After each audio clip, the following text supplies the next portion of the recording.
दोस्तों, आप अक्सर सोचते होंगे कि सरकार अगर अनलिमिटेड पैसा छाप दे तो इस देश की गरीबी दूर हो जाएगी, सभी अमीर हो जाएंगे और इस देश में गरीबी से कोई भूखा नहीं सोएगा। अब आपको मैं बता दूं कि जिम्बाब्वे देश के गवर्नमेंट ने सेम यही डिसीजन लिया था कि वो अनलिमिटेड पैसा छापकर अपने सारे कर्ज को चुका देगा और सारे देश अमीर कर देगा। लेकिन जब उन्होंने ऐसा किया तो अब आप उस समय की तस्वीर को देखिए। अब आप ये सोच रहे होंगे कि वहाँ पर तो बच्चा बच्चा अमीर हो गया, लेकिन शायद आपको यह बात नहीं पता है कि बच्चा इतने सारे पैसे से सिर्फ एक ब्रेड का पैकेट खरीदने जा रहा है।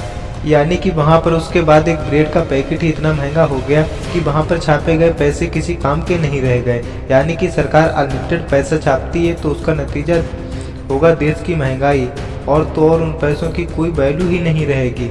अब दोस्तों, आपके मन में भी यह सवाल आ रहा होगा कि आखिर पैसों को सरकार छापती कैसे है।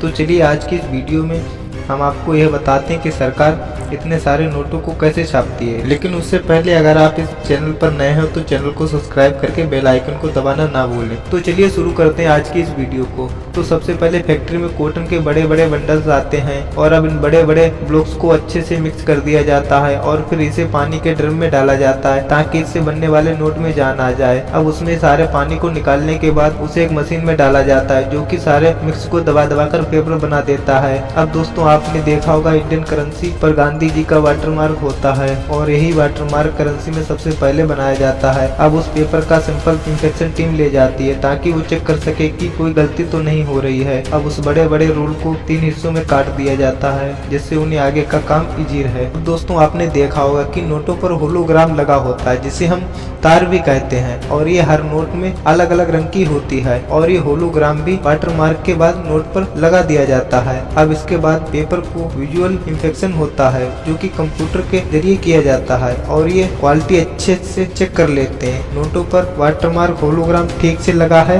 या नहीं। अब उसके बाद ये पेपर को रोल उस मशीन पर लाया जाता है जो उसे छोटे छोटे टुकड़ों में काट देती है। अब इस प्रोसेस के बाद पेपर के रोल को प्रिंटिंग एरिया में भेज दिया जाता है। अब दोस्तों, प्रिंटिंग एरिया में जब रोल पहुंचाया जाता है तब वर्कर उन पेपर्स को उठाकर प्रिंटिंग मशीन में डालता रहता है और प्रिंटिंग मशीन एक एक करके पेपर को आगे भेजती रहती है। अब दोस्तों, प्रिंटिंग सेक्शन में भी नोट 3 तरह से प्रिंटिंग से होकर गुजरते हैं। अब जैसे कि पहले पेपर ऑफसेट प्रिंटिंग से होकर गुजरते हैं, जैसे कि यह देखिए, ये मशीन 50 यूरो का नोट छाप रही है और रेड और ग्रीन कलर यूज होते हैं। अब उसके बाद क्वालिटी इंस्पेक्टर यह चेक करता है कि ग्रेप्सी पर लगा कलर कहीं ज्यादा या डार्क या ज्यादा लाइट तो नहीं हो गया और इसे प्रोसेस के बाद नोट जाते हैं सिल्क स्क्रीन प्रिंटिंग में। अब जैसे कि इस नोट पर 2000 लिखा है जो कि एक एंगल से अलग दिखता है और दूसरे एंगल से उसका कलर चेक हो जाता है, तो यह वाली प्रिंटिंग सिल्क स्क्रीन प्रिंटिंग में करी जाती है। अब फाइनली लास्ट टाइम की प्रिंटिंग है।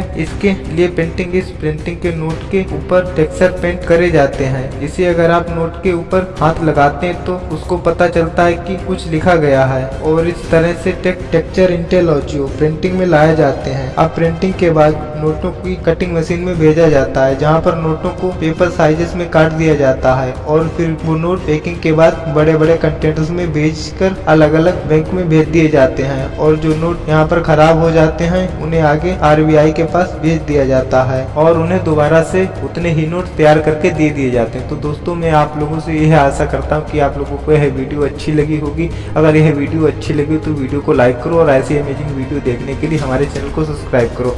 आज के लिए बस इतना ही, मिलते हैं फिर दूसरी वीडियो में।